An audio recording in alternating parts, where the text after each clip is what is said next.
This morning, I'd like to invite you to participate in a game. Name of the game is Boulder Dash. Is anybody familiar with it? Okay, well, Boulder Dash means, well, horse hockey. You can interpret whatever way you want, but it's garbage, basically. So you are given some definitions or words, and I ask you, I'll give you a plausible meaning, and you can decide whether it's true or if it's Boulder Dash. All right? And you'll do that by showing a raise of hands, okay? Oh, by the way, the people at home who might be having the flu, and trust me, I feel your pain. I've been there all week. You can join in as well. So, we celebrate the Epiphany of our Lord. In that story of the gospel, we hear of different people's names that have significant meaning. And at times, we just fail to recognize that meaning. For instance, this is the first word, Herod, a Hebrew word meaning hero. True or Boulder Dash? Boulder Dash, yes, it is Boulder Dash because the name actually means coward. And he lived up to his name, trust me. But then we go forward. Then there is the wise men or the Magi who came to see the Christ child on this day of the Epiphany. And the first king's name was Melchior. True? Yeah, well, that's true. But what does it mean? Does it mean king of light? Or does it mean caravan driver?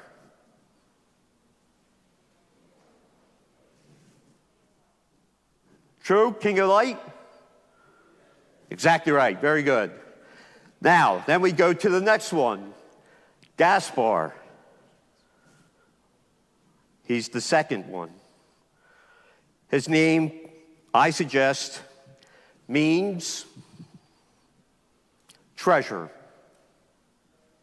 True or Boulder Dash? True. Very good. You guys are good at this. The next one is Balthasar.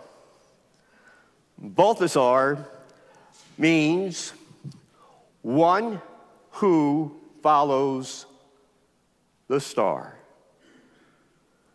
True or Boulder Dash? Boulder Dash. Yeah, very good.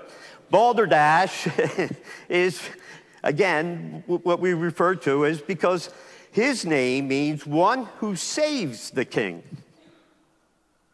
So you have Balthasar, he who saves the king. We have Gaspar, who means treasure. And we have Melchior, which means king of light. What do they represent? He says Holy Trinity, but actually it all represents Christ. Right? He is the treasure that we long wait for. He is the one who saves us. He is the one who is light of light. So, with that being said, the gifts that he gave are no other than the gold, the frankincense, and myrrh.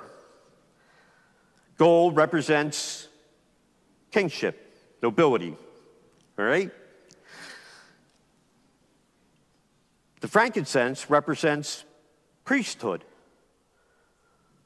And the myrrh represents items used in burial rites.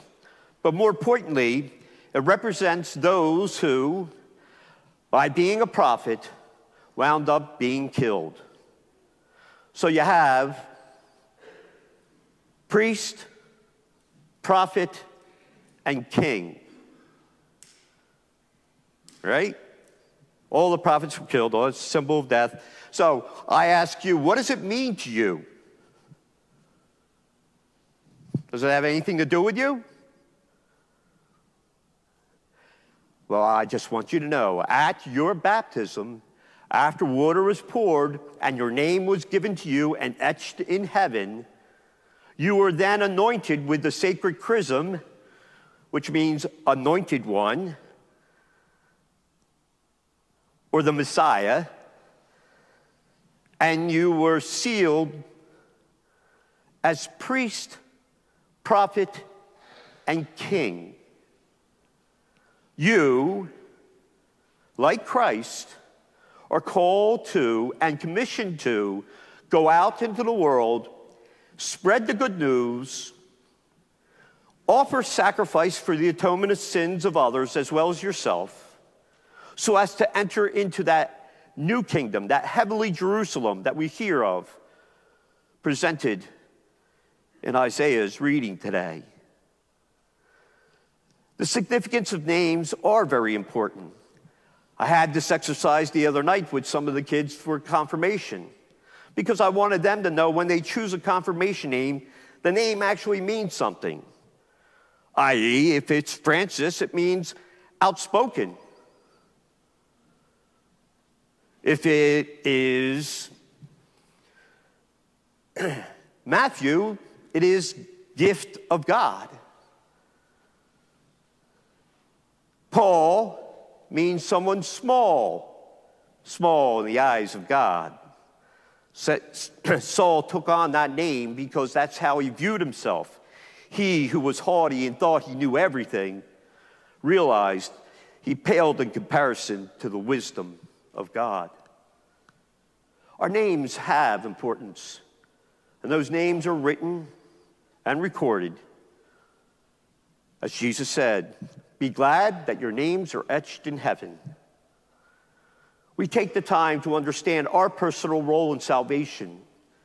When you come to Mass, you take an active role united with the priest who's offering the sacrifice of Christ.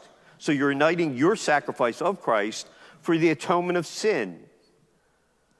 As I prepare the gifts, I will incense around the altar and the gifts that came from the people, the bread and wine made by human hands, that will be transformed into the body and blood of Christ.